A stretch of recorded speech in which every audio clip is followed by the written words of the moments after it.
Hi అండి, అందరికీ నమస్కారం.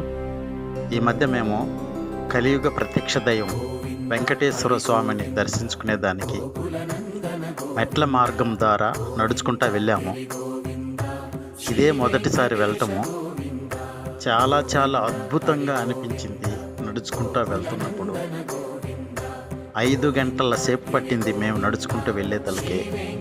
మధ్య మధ్యలో కూర్చొని మొదటిసారి నడిచి వెళ్ళటం ద్వారా అంతసేపు పట్టింది మాకు.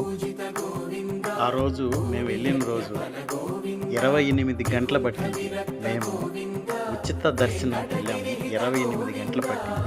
అయినా కానీ వెంకటేశ్వర స్వామిని దర్శించుకున్న తర్వాత నిజంగా ఈ